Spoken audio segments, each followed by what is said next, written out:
오늘 우리에게 주신 하나님 말씀은 역대상 22장 1절에서 19절입니다. 구약성경 643쪽입니다. 역대상 22장 1절에서 19절입니다. 한 절씩 교독하시고 마지막 절은 합독하시겠습니다. 다윗이 이르되 이는 여호와 하나님의 성전이요 이는 이스라엘의 번제단이라 하였더라. 다윗이 명령하여 이스라엘 땅에 거류하는 이방 사람을 모으고 석수를 시켜 하나님의 성전을 건축할 돌을 다듬게 하고, 다윗이 또 문짝못과 거멀못에 쓸 철을 많이 준비하고 또 무게를 달 수 없을 만큼 심이 많은 놋을 준비하고 또 백향목을 무수히 준비하였으니 이는 시돈 사람과 두롯 사람이 백향목을 다윗에게로 많이 수운하여 왔음이라. 다윗이 이르되 내 아들 솔로몬은 어리고 미숙하고 여호와를 위하여 건축할 성전은 극히 웅장하여 만국의 명성과 영광이 있게 하여야 할지라. 그러므로 내가 그것을 위하여 준비하리라 하고 다윗이 죽기 전에 많이 준비하였더라. 다윗이 그의 아들 솔로몬을 불러 이스라엘 하나님 여호와를 위하여 성전 건축하기를 부탁하여, 다윗이 솔로몬에게 이르되 내 아들아, 나는 내 하나님 여호와의 이름을 위하여 성전을 건축할 마음이 있었으나 여호와의 말씀이 내게 임하여 이르시되 너는 피를 심히 많이 흘렸고 크게 전쟁하였느니라. 내가 내 앞에서 땅에 피를 많이 흘렸은즉 내 이름을 위하여 성전을 건축하지 못하리라. 보라, 한 아들이 내게서 나리니 그는 온순한 사람이라. 내가 그로 주변 모든 대적에게서 평온을 얻게 하리라. 그의 이름을 솔로몬이라 하리니 이는 내가 그의 생전에 평안과 안일함을 이스라엘에게 줄 것임이니라. 그가 내 이름을 위하여 성전을 건축할지라. 그가는 내 아들이 되고 나는 그의 아버지가 되어 그 나라 왕위를 이스라엘 위에 굳게 세워 영원까지 이르게 하리라 하셨나니, 이제 내 아들아, 여호와께서 너와 함께 계시기를 원하며 내가 형통하여 여호와께서 내게 대하여 말씀하신 대로 내 하나님 여호와의 성전을 건축하며, 여호와께서 내게 지혜와 총명을 주사 내게 이스라엘을 다스리게 하시고 내 하나님 여호와의 율법을 지키게 하시기를 더욱 원하노라. 그때에 내가 만일 여호와께서 모세를 통하여 이스라엘에게 명령하신 모든 규례와 법도를 삼가 행하면 형통하리니 강하고 담대하여 두려워하지 말고 놀라지 말지어다. 내가 환난 중에 여호와의 성전을 위하여 금 10만 달란트와 은 100만 달란트와 놋과 철을 그 무게를 달 수 없을 만큼 심히 많이 준비하였고 또 제목과 돌을 준비하였으나 너는 더할 것이며, 또 장인이 내게 많이 있나니 곧 석수와 목수와 온갖 일에 익숙한 모든 사람이니라. 금과 은과 놋과 철이 무수하니 너는 일어나 일하라. 여호와께서 너와 함께 계실지로다 하니라. 다윗이 또 이스라엘 모든 방백에게 명령하여 그의 아들 솔로몬을 도우라 하여 이르되 너희 하나님 여호와께서 너희와 함께 계시지 아니하시느냐? 사면으로 너희에게 평온함을 주지 아니하셨느냐? 이 땅 주민을 내 손에 넘기사 이 땅으로 여호와와 그의 백성 앞에 복종하게 하셨나니, 이제 너희는 마음과 뜻을 바쳐서 너희 하나님 여호와를 구하라. 그리고 일어나서 여호와 하나님의 성전을 건축하고 여호와의 언약궤와 하나님 성전의 기물을 가져다가 여호와의 이름을 위하여 건축한 성전에 드리게 하라 하였더라. 아멘. 큰 재앙, 저주, 어려움, 질병, 고통 뒤에 우리는 어떤 생각을 하게 됩니까? 게다가 그 고통이 자신의 실수 혹은 죄악 때문이라면, 자신의 죄악 때문에 자기뿐 아니라 타인까지 고통을 받았다면, 그렇다면 우리는 감당하기 쉽지 않을 것입니다. 다윗도 그랬습니다. 능숙하고 노련하고 경험하지 않은 것이 없었던 자수성가 왕이었지만 자신의 죄악으로 인해 이스라엘 백성 7만 명이 순식간에 죽는 사건은 본인에게도 잊을 수 없는 고통이었습니다. 하지만 역설적이게도 그런 다윗의 여러 행적이 현재를 사는 우리에게 은혜가 되는 것은 무엇 때문입니까? 이는 대단한 업적을 세운 왕이라도 몇천 년 전의 사람이라 하더라도 지금 우리와 다를 것이 없다는 것을 알려주기 때문입니다. 그리고 다윗도 그 죄악의 대가로 인해 마찬가지로 어렵고 감당하기 힘들었지만, 미안하고 죄스러웠지만 거기에서 멈추지 않고 오히려 새 시대를 엽니다. 다윗에게는 자신의 죄악의 자리가 은혜의 자리가 되었고, 자신뿐 아니라 성막의 시대에서 성전의 시대로 변화하는 후대에게도 큰 은혜의 자리가 됩니다. 1절입니다. 다윗이 이르되 이는 여호와 하나님의 성전이요 이는 이스라엘의 번제단이라 하였더라. 오늘 읽을 말씀에서 1절은 22장의 다음 절들과 다르게 오히려 21장의 연장선 같습니다. 2절부터는 다윗의 성전 건축 준비에 대한 내용이 나오는 반면에 1절은 앞장인 21장과 연결되어 재앙의 마무리에 대한 내용입니다. 다윗이 기브온 산당에 있는 하나님께 묻지 못하고, 기브온 산당에서는 하나님께 묻지 못하고 새롭게 세운 오르난의 타작마당에 있는 제단을 하나님의 성전이라 말했습니다. 하지만 이 성전이라는 단어를 사용했다는 것이 오묘합니다. 바로 뒤에 2절부터는 다윗이 성전 건축을 준비하는 내용이 나옵니다. 그러나 사실 1절에서 다윗이 하나님의 성전이라 말한 것은 아직 성전이라고 말하기에는 너무나도 부족한 제단입니다. 그동안 역할을 해온 기브온의 산당도 아니고 큰 재앙으로 인해 이제 막 급하게 쌓은 제단일 뿐입니다. 그럼에도 불구하고 이는 앞으로 있을 성전에 대한 비전을 보여주며 새 시대를 여는 시작이 되었습니다. 우리도 씻을 수 없는 죄악, 실수, 그로 인한 가슴 아픈 시간들이 있을 수 있습니다. 다윗에게도 있었습니다. 그러나 다윗은 하나님께 더욱 다가가고자 하는 마음으로 성전을 건축하려 합니다. 다윗은 멈추지 않았습니다.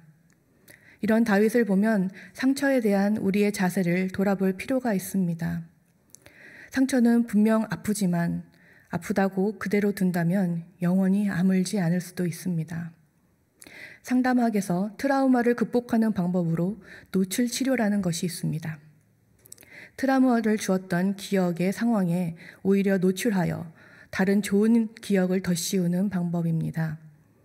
트라우마가 생긴 사건이나 경험이 있으면 그와 관련된 단어만 보아도 혹은 장소, 냄새 등만 비슷해도 그 당시의 괴로움이 고스란히 올라옵니다. 하지만 이를 피하기보다 아예 노출시켜 다른 좋은 기억으로 덧입히는 방법이 치료에 도움이 되기 때문입니다. 오르난의 타작마당은 다윗에게 트라우마 장소일 수 있습니다. 큰 실수의 자리이고 죄악의 자리이고 저주의 자리입니다. 하지만 여기에 성전을 지음으로써 회개의 그 이상의 회복의 자리이고 오히려 진일보의 자리가 되었습니다. 혹시 다시는 반복하고 싶지 않은 어려움이나 돌아보고 싶지 않은 연약함의 열매들로 인해 고통 중에 계십니까? 우리는 이에 대해 책임을 다하고 회복을 위해 최선을 다해야 합니다. 그러나 멈추지는 마십시오. 하나님께서는 결코 우리를 멈추게 하지 않으십니다. 오르난의 타작마당으로 인도해 주십니다. 우리가 어차피 자격이 되어서 쓰임받는 것 아니지 않습니까? 지금 그 고통의 자리가 터닝포인트가 되고 은혜의 자리가 되도록 일어서십시오.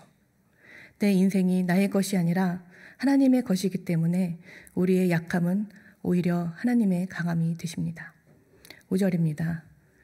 다윗이 이르되 내 아들 솔로몬은 어리고 미숙하고 여호와를 위하여 건축할 성전은 극히 웅장하여 만국의 명성과 영광이 있게 하여야 할지라. 그러므로 내가 이제 그것을 위하여 준비하리라 하고 다윗이 죽기 전에 많이 준비하였더라. 다윗은 성전 건축을 위해 마음을 먹었습니다. 이제 하면 됩니다. 잘할 자신도 있습니다. 나라에 큰 부흥을 허락하셔서 재정도 충분하고 인력도 있습니다. 이스라엘 전체에서 재능 있는 사람을 모으고 주변 국가들을 통하여 좋은 재료들을 받았습니다. 모든 것을 다 할 수 있을 만큼 상황은 순조롭습니다. 시작하는 구호와 함께 일은 착착 진행이 될 것입니다. 하지만 이런 순풍 중에 하나님께서는 브레이크를 거십니다. 다윗이 아닌 다음 왕이 될 솔로몬에게 성전 건축을 넘겨주라는 것입니다. 게다가 오늘의 말씀처럼 솔로몬은 아직 어리고 정치에 미숙합니다. 우리야 솔로몬의 이후 모습을 알기에 지혜의 왕으로 이 모든 것을 충분히 잘 할 줄 알지만 당시 다윗이 보기에 얼마나 부족해 보이고 맡기기에 불안해 보였겠습니까? 하지만 다윗도 이번에는 달랐습니다. 인구조사라는 교만으로 앞서갔던 다윗이 성전 건축에 있어서는 앞서지 않았습니다. 재료와 기술자만 충분하게 모아주고 솔로몬이 다음을 할 수 있도록 준비합니다. 늦게 얻은 아들인 솔로몬에 비해 다윗은 나이도 많고 왕으로서 전쟁의 리더로서 여러 면에서 솔로몬에 비해 뛰어난 것은 당연할 것입니다. 차기 왕으로 예정되어 있지만 아직 솔로몬은 배워야 할 것들이 많습니다. 그런 솔로몬에게 큰 부담을 지우지 않으려 어린 왕이 왕위에 오르자마자 큰 국가 예산을 쓰고 주변 나라의 제목과 인력을 부탁하는 정치적, 외교적 부담이 되지 않도록 다윗은 미리 준비해 줍니다. 이는 자연스레 노련하지만 지는 해인 다윗의 리더십이 아직 미숙하지만 뜨는 해인 솔로몬의 리더십으로 교체하는 데에 도움이 되었을 것입니다. 국가적으로 큰 이벤트인 성전 건축에 필요하고 실행해야 할 것들이 결국 나라를 이끄는 데에 필요하고 진행해야 할 것들과 상통하기 때문입니다. 큰 나무 아래에 작은 나무는 잘 자라기 어렵습니다. 다윗이라는 큰 나무가 너무 대단하기에 그를 기억하는 백성과 신하들은 어린 솔로몬을 얕잡아 볼 수도 있습니다. 그런데 성전 건축 준비를 통해 큰 나무인 다윗이 작은 나무인 솔로몬을 위해 자리를 비켜줍니다. 성전 건축이라는 큰 햇살을 작은 나무에게 양보한다면 작은 나무는 처음에는 미숙해도 금세 쑥쑥 자랄 것입니다. 아니나 다를까 이후 솔로몬은 다윗 이상의 이스라엘 부흥기를 다스릴 수 있었습니다. 때로는 우리 인생의 여백이 앞서가지 않음이 이후 하나님의 큰 은혜의 씨앗이 되기도 합니다. 7절에서 9절입니다. 다윗이 솔로몬에게 이르되 내 아들아 나는 내 하나님 여호와의 이름을 위하여 성전을 건축할 마음이 있었으나 여호와의 말씀이 내게 임하여 이르시되 너는 피를 심히 많이 흘렸고 크게 전쟁하였느니라. 내가 내 앞에서 땅에 피를 많이 흘렸은즉 내 이름을 위하여 성전을 건축하지 못하리라. 보라 한 아들이 내게서 나리니 그는 온순한 사람이라. 내가 그로 주변 모든 대적에게서 평온을 얻게 하리라. 그의 이름을 솔로몬이라 하리니 이는 내가 그의 생전에 평안과 안일함을 이스라엘에게 줄 것임이니라. 솔로몬의 이름은 이름 자체에 평화라는 뜻이 있습니다. 전쟁을 통해 나라를 만들고 국경을 확정하는 시기였던 다윗의 시대에서 이제는 그 나라 주변 나라에도 존경을 받고 나라 안에도 안정을 주는 솔로몬의 시대로 변화하고 있습니다. 다윗의 시대는 계속되는 전쟁과 그로 인한 승리로 이스라엘은 국경의 확장을 얻었습니다. 하지만 우리도 갑자기 성장하면 피부가 트거나 뼈가 약해지는 성장통을 겪습니다. 성장은 필요하지만 때로 아픕니다. 그리고 시행착오도 많이 겪게 됩니다. 그렇다고 성장을 안 할 수는 없습니다.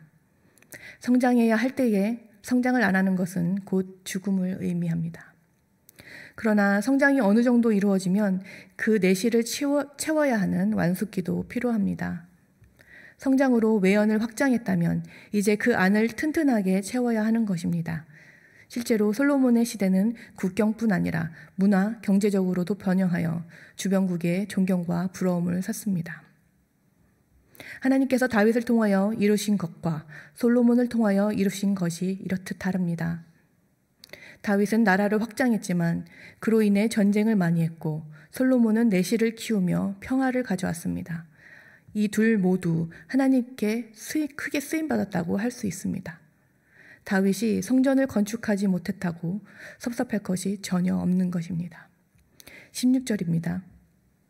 금과 은과 놋과 철이 무수하니 너는 일어나 일하라.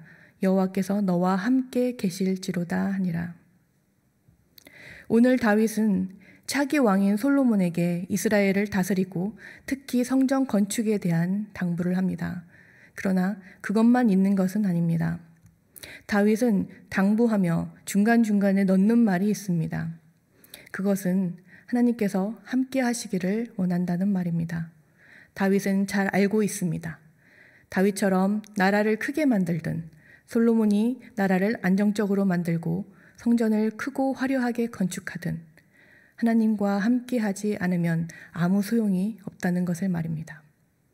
하나님과 함께하지 않으면 솔로몬이 건축한 성전이 몇천 년을 견고하게 있을지언정 그의 신앙은 한순간에 무너져 버릴 것입니다. 그래서 다윗은 솔로몬에게 여러 독려를 하면서도 이에 대한 당부를 계속합니다. 하나님을 붙잡고 하나님의 율법과 말씀을 놓치지 말라는, 이것이 어찌 보면 성전 건축의 사명보다 더 중요하기 때문에, 그리고 하나님과 함께 한다면 성전 건축은 하나님께서 이루실 사명이기 때문입니다. 우리는 주신 사명을 잘 감당하고 있습니까? 사명을 맡겨주신 그 큰 은혜에 힘입어 열정적으로 나아가고 있습니까? 그렇다면 참으로 감사한 일입니다. 그러나 그럴 때일수록 더욱 돌이켜 보아야 합니다. 나는 이 큰 사명 가운데에서 나는 하나님과 함께 하고 있나? 만약 아니라면 모래 위에 성을 쌓고 있음을 잊지 마시기 바랍니다. 솔로몬의 대단한 성전도 그가 하나님과 함께함을 보증하지 못했습니다. 기도하시겠습니다.